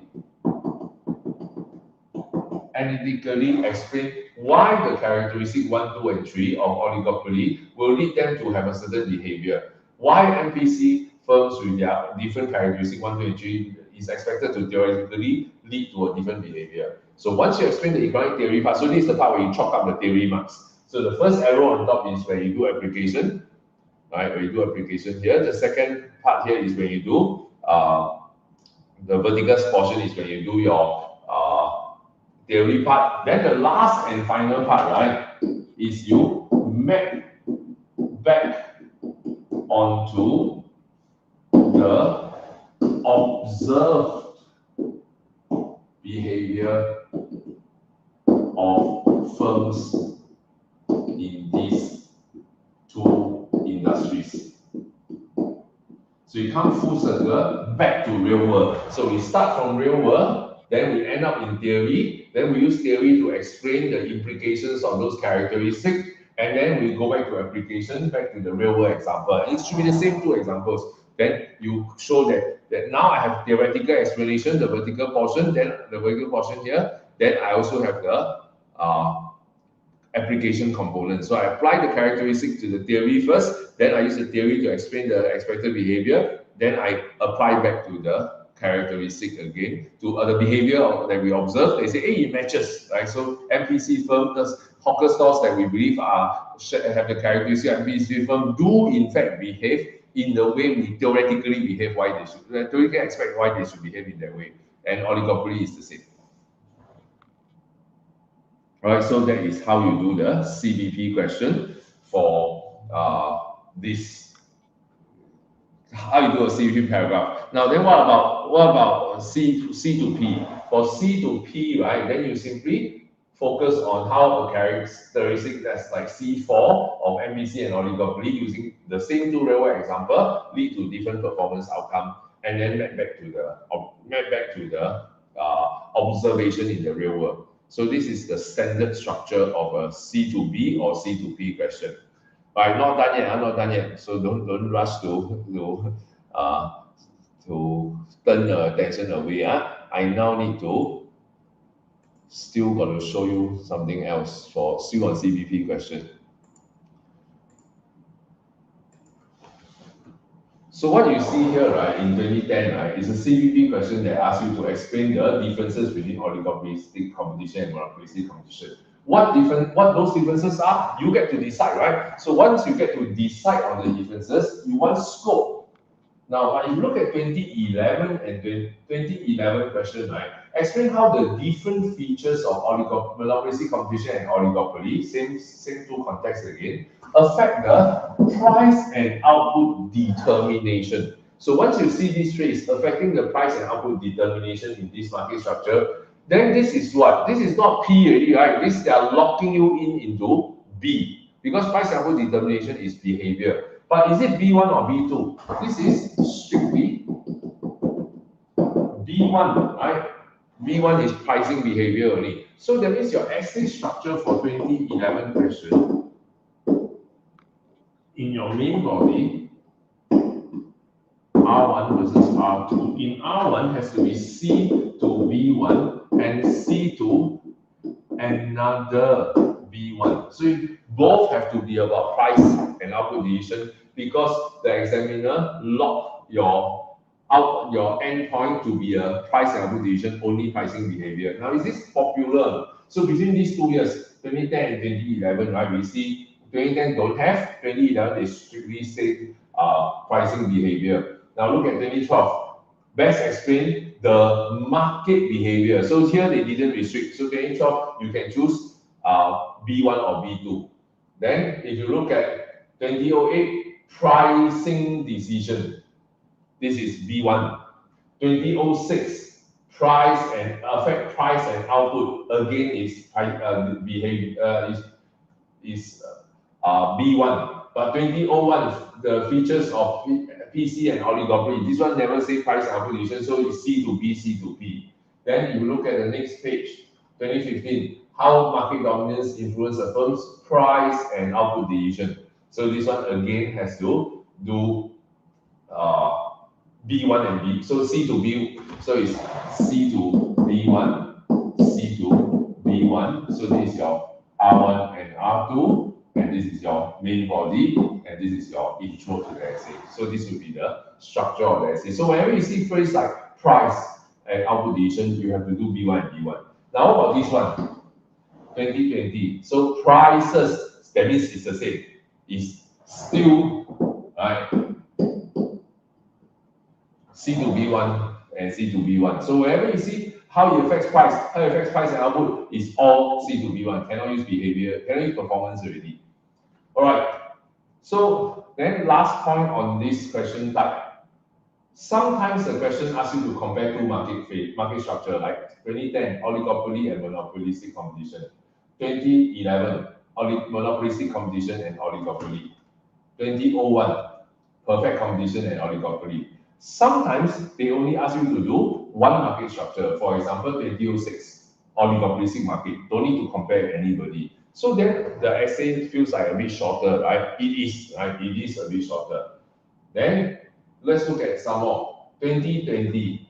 Explain how the market structure in which fast food chains operate is likely to influence how price and output are determined. So fast food chain, what is the market structure? You decide, but there's no need to compare. There's no need to say, oh, compare one market structure versus another. Choose one market structure to compare. Then look at 2021. Explain why the telco market might be considered oligopoly. This one you don't even get to choose. They choose for you. It's oligopoly. So you answer this as, oh, this is oligopoly because. Then after that, using oligopoly's characteristic, explain how you affect the firm's price and output decisions again. Right? So all these are B1 questions, but some questions are compared to market structure. Some questions are compared don't you compare, only explain in one market structure.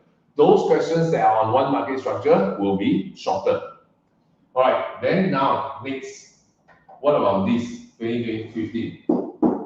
Explain how market dominance can influence price and output decision. Is this one market structure or is this two market structure? This is two market structures. Why? The implicit expectation of question, when you say explain how market dominance influence, right? Then you must compare firms with high market dominance versus firms with low market dominance. Firms with high market dominance will be either oligopoly or monopoly. Firms with low market dominance will be PC or MPC. Then you pick one representative of each group to compare. Right? So this is a comparison of two market structure. Last question example. Explain why BTEs are a key determinant to price and output decision. So this is again C to B1 and C to B1 as your two R1 and R2 paragraphs housed inside your main body. But barriers to entry here must compare. Implicit in the question is compare firms who operate in industries with high barriers to entry versus those firms operating in industries with low barriers to entry. So high barriers to entry will be oligopoly, monopoly again. Pick one of the two, and then low barriers to entry will be MPC. Okay, so this would be the CBP question types. So is there a chance your school will test this? I think there is a decent chance to test this. This was tested 2024. 2025 they didn't test in the TP. They might test in 2026. I don't know. So better prepare for it. All right. So that's the CBP question. Next, Sean. The comment on the screen low-key rocking the board. Oh, sorry, this one. Okay. So next, Valerie asks, can you go through the steps for shutdown condition question again? All right. So for shutdown condition question, right? Let's look at the example for shutdown condition question first. So shutdown condition question, for example, in 2013, explain the relevance of different types of costs in the decision of a firm to close when faced by a fall in demand for its product. Now look at this question. This is this is one of the two ever questions set for shutdown in recent 2 decades. This question contains some information, right? So number one, the most important information is when faced by a fall in demand for its products. Why is this important? This is important because a firm will never even consider whether or not I should shut down if I'm not earning some normal profit. If I'm earning super normal profit or normal profit, the decision doesn't matter. So for the firm to even enter a state where it has to consider shutdown or not, the firm must be first earning subnormal profits. Right? The firm must be first earning subnormal profits. So what gives rise to a subnormal profit? The event. So the examiner planted the event here when faced by a fall in demand is for you to explain how the profit will decrease. So usually this kind of question will contain a first section where you explain how the given event led to firms earning subnormal profits in the short run. What if the question don't give you an event? What if your teachers forget to include the event in the question itself? Then you introduce your own event. Say, for example, or suppose there was a fall in demand for a firm's product due to any reason, like I say, income falling or taste and preferences changing, right? So you just introduce a hypothetical event. Then you will use a diagram to illustrate how, when the firm initially earning normal profits, so let's assume that this firm is a, let's say for simplicity, let's assume it's an MPC firm where it's earning normal profits. Then when there's a fall in demand,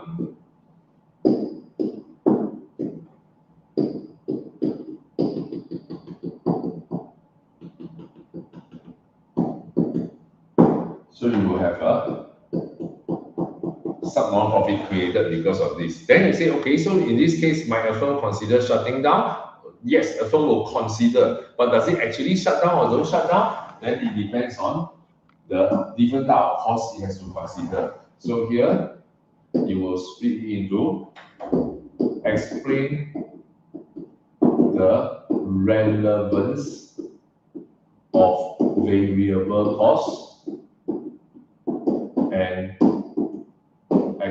how to explain the irrelevance of fixed costs. Right, so here, the explain the relevance of different type of costs refer to fixed costs and variable costs. So the first thing you do is explain what are fixed costs, what are variable costs. Then after that, claim that fixed costs are not relevant to the decision of the firm to shut down, but variable costs are. Then one paragraph explain why variable costs matter, why second paragraph why fixed costs don't matter. The sequencing doesn't matter. You can do fixed costs not important first or variable costs important first.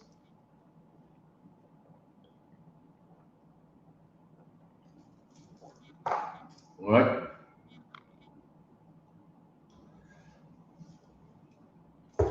So stating what assumption, Ananya? Stating what assumption at the beginning? Are you referring to stating the assumption about the event or what?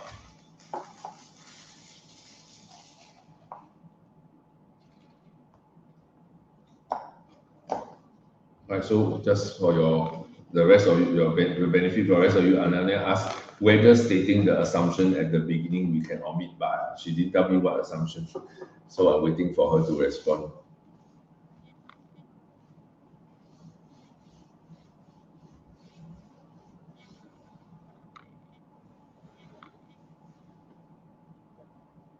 Ananya, you there?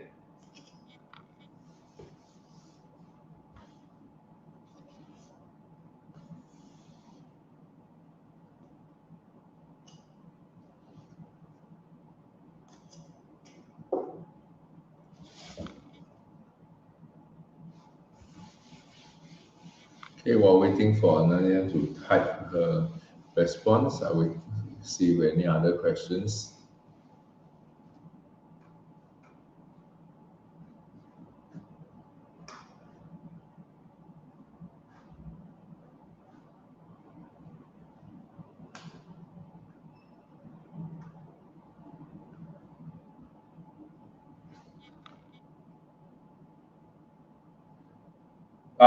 Like in the intro when we give definitions. Okay, first, intro is never where you give definitions. In a typical essay structure, an intro is a proper intro, is never the definition. So your definition of key terms should be stuff that you put here. So unpacking key terminology comes in the first part of the main body. The issue here is that most of your teachers will not teach you how to write intro at this stage because they want you to get the main body properly done first. Then maybe in J2, then they will teach you how to write a proper introduction. And I also follow the same strategy. So you might wrongly think of the unpacking key terms is the intro, it is not, it is the main body, right? Then your R1, R2 comes in later. So if you're asking me, can I omit that first section, then can you omit unpacking or key terminology? The answer is no. Uh, you have to put unpack key terminology as well as state assumptions, except that you may not necessarily do it at the front of the essay. For example, right, if the question was effects or event, demand supply on how on GST increase, how it affect different kind of goods, would you use PED? Yes, you would. But would you define PED right at the start of the essay? It'll be very out of place, right? So then if the concept you're not going to use until much later in the essay, then you define only at that point, right? You define the price elasticity at the point where you're about to use it. Otherwise, if it's something that you're going to use immediately right after the green paragraph, right after this green paragraph, you are going to use it immediately, then you can define the term straight away, right? So generally, don't skip the definitions because your RI teachers, especially, right, value students who define stuff. Just that you don't always define at the start. Let's say you define whatever term you need to use as and when you are about to use, right? When I need to use, then I define the term. Then assumptions, right, are something that some assumptions your teachers in school will require. Some assumptions they don't explicitly require, but they will still be happy. They will still be impressed if you can state your assumptions. So definitely it's a plus point to state assumptions. So I wouldn't suggest you omit or try to omit the definitions and assumptions. All right, so that's all the questions that you have so far for me. While I'm waiting for any more to come.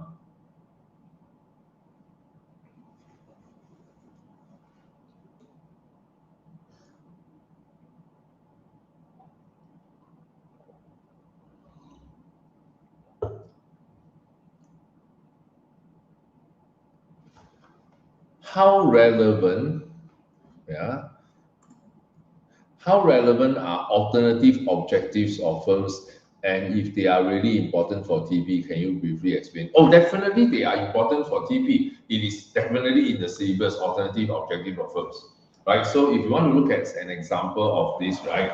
So one of the more recent year question,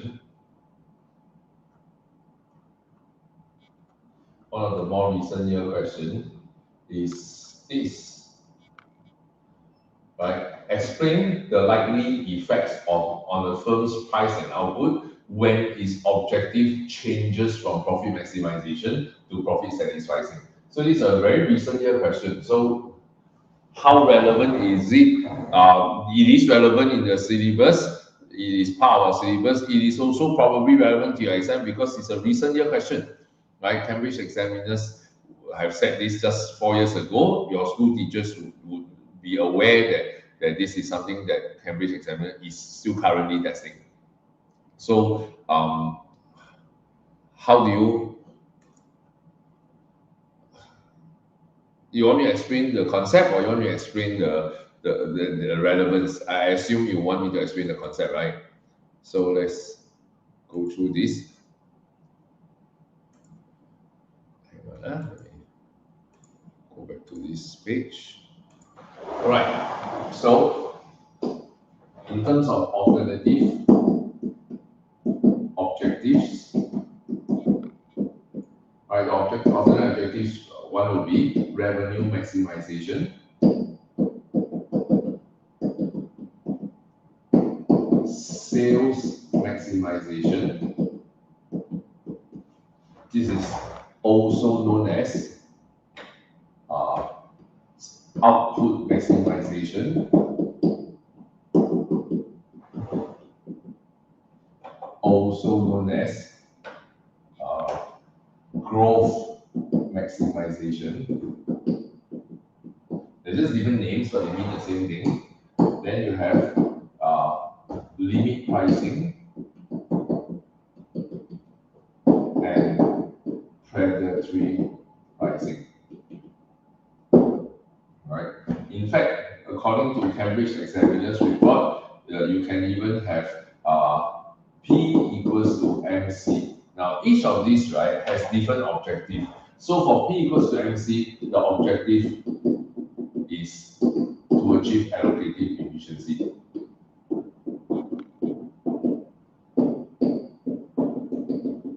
Now, if I say that, why would the firm give a shit about allocative efficiency, right? Well, they don't, unless it's a state-owned firm, right? Unless the firm is a state-owned firm that might choose to aim for allocative efficient outcome, then you will choose what we call a marginal cost pricing strategy.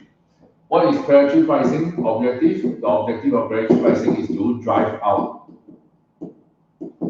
an existing rival. Purpose, gain market share in the short run, gain market share in the long run, and gain profit. Limit pricing objective to deter entry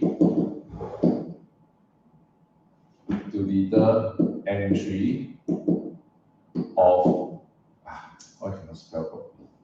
To deter entry of a potential new rival. Then, what about growth max or output max or sales max? This one, the objective usually is the new entrant aiming to gain market share.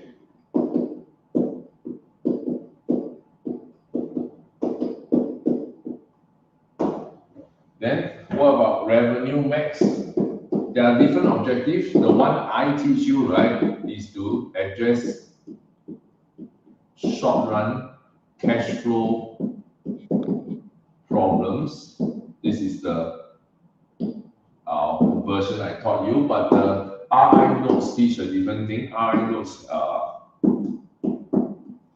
use principal agent problem to explain how in certain situations, right, a firm's managers may have a greater incentive to prioritize maximizing revenue instead of maximizing profit that the shareholders would prefer. But that's fine. It's an acceptable point to follow as well. Okay, so that is the different forms. So when you say when the firms switch to profit max, switch from profit max to revenue max, then your R1, right, will be explain how a firms would make decision based on profit max objective. How would they decide on P and Q? So you use your MRMC condition, draw your graph to show this is how profit max occurs. This is the P and Q they will set. Then you say, however, in the real world, firms don't always aim for profit max, at least not in the short run. Then you give one of these 5 examples. Don't need to know all. Just pick one of these 5 and say, suppose there was a situation where firms is choosing this. Then one of these 5. Then you say, how would the firm's decision be made based on their objective? Then I would suggest pick either revenue max, sales max, or allocative efficiency, because these have graph to draw, right? If you draw the other 3, the other 2 maybe not so suitable because there's we don't really have graphs. Actually, technically have this and this is the same graph, right? But normally we use it as sales max graph. So then, yeah, this is something that could be tested.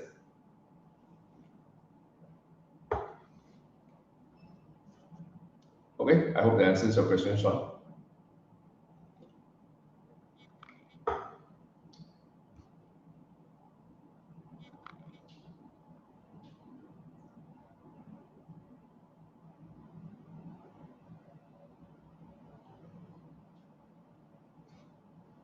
Right, do you have any other questions?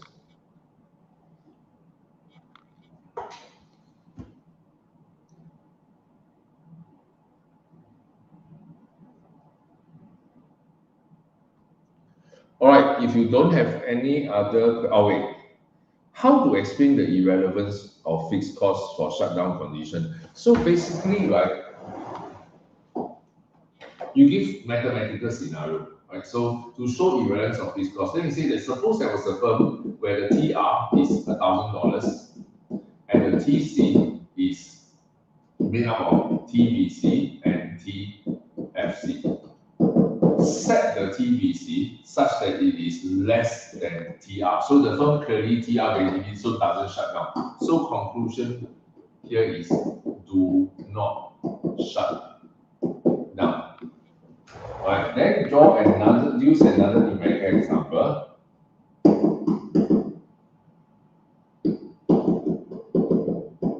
In order to show that the fixed costs don't matter, I will have to change fixed costs. So let's say I put fixed cost as 400, so this becomes 1,003. So this is subnormal profit. Right? But if I change this to, let's say, $1,000, then this is 1,900. This is still subnormal profit. What is the conclusion in this case? The conclusion in this case is the firm do not shut down. So basically what we have done is we have changed fixed costs, but we realize that in spite of changing the fixed cost, the condition doesn't change. The conclusion rather doesn't change, that you will still choose not to shut down. So this is the way to show irrelevance of fixed costs. So, but to show irrelevance of fixed costs, you must lock down variable costs to be equal. Then how to show relevance of variable costs? Then you assume a scenario now where the firm has the same fixed cost in two scenarios, but different variable costs, one time shut down, one time no shut down. So relevance of the cost means that if the cost is even, the decision will change. Irrelevance of the cost is when the cost change, the decision don't change.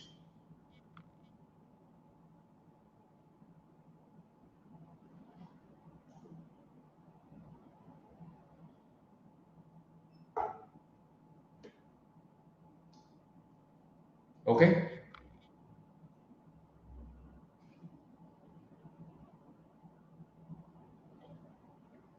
All right, last thing. There is a chance that your teacher might set a question not about demand supply, but about something more fundamental called rational decision making. So the question might ask, explain how rational consumers make decisions about whether or not they buy a good. So that's rational decision making question. So I give you an example. Do we have an example of this? Okay, not many examples, but A level A level will test this under a different topic, but RI likes to test under firms under demand supply. So they ask how a consumer make decisions about whether or not to buy a good or how many units of a good to buy. So you need to bring in the first chapter, the introduction to microecons in terms of marginalist principle, how consumers will weigh MPB and MPC, and how at the intersection of MPB and MPC, let me draw a graph. So the consumers will weigh the marginal private cost of consuming a good and marginal private benefit and marginal private cost of consuming a good, and how at the intersection where MPB and MPC, this is the QP, or what is called the utility maximizing quantity. Then to show that this is utility maximizing, you need to show that at quantities lower or higher than QP, so let's say at Q naught, right? Then this represents the benefit and cost changes, right? So the two trapezium, the green trapezium and the red trapezium, represents the benefit and cost changes to the consumer if the consumers move from Q naught to QP. Now pay attention, from Q naught to QP, if I increase consumption, the consumer incur additional cost equals to the red triangle. So we call it Q naught AC QP, right? Q naught AC QP. But when the consumer consumes from Q naught to QP, the consumers gain a benefit under the benefit curve is Q naught BC QP. So if the increase in benefit outweigh the increase in cost, then this is the net gain of the consumer. So consumers are better off at QP than Q naught. Then now you have to say, what happens if the consumer go beyond Q naught? If they go beyond Q naught to, let's say, QP, sorry, to Q1, go beyond QP to go to Q1, this is the benefit they increase. But the cost they incur is now bigger. right? So we label this area C, D, E. So then you can say that because I move from QB to Q1, the increase in cost outweigh the increase in benefit by area C, D, E. Then the consumer is also worse off. The consumer is also worse off if they go beyond QP. So this proves that the consumer is maximizing utility when it is operating at QP where MPB and BC intersect. So I'm not saying that this question will come out. I'm just saying that this is a question that could come out for the test. So if it comes up, this is how you explain. So you must state the marginalist principle, define what is rational consumer. So define rationality, state the marginalist principle, using an example,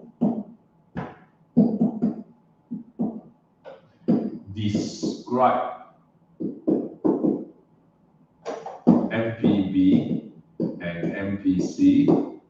Then after that, use a diagram to show where QP is. And lastly, and most importantly, in that diagram, explain how a consumer is worse off by choosing quantities higher or lower than QP. So this will be the steps you go through for such a question. So don't underestimate the importance of use example. This one, your teachers will be quite insistent on it. Right? If such a question come up, then use this. All right. So to conclude, your part A essay can be decision making, rational decision making. Demand side got two main question types: causes and effects. Then it can also be the disequilibrium analysis question, like the one we did on the water question and the Ed Sheeran concert question, right? Then so causes or effects are the two most popular demand supply question, inclusive of the disequilibrium question. Then firms got a wide range of questions, but type 1, type 2, type 3 quite unlikely. So 4, 5, 6, 7, 8 are the higher chances. Type 4, 5, 6, 7, 8 in the firm's question list. So these are the part A essays. Now, how about part B essays? So HOTS question. Under DDSS, the HOTS question, the two main types are policy question and effects. These are the two main types. Under firms and market structure, the main types of questions are policy question and desirability of different market structures. Okay, maybe one market structure may be compared, right? But some depends on the teacher. Sometimes it's just compare two market structures and discuss whether monopoly is always bad for a country. So these are the four main question types that you will use, that you will see in the exam. So you should be quite familiar with most of this. The structure is typically just this TATA, right? TATA before you evaluate. And if it's a policy question, then add interim evaluation, TAIEV, and then OEV at the back. Okay, so that pretty much sums up the various permutations of questions that you will see in the exam. All right, any last questions before we end the session?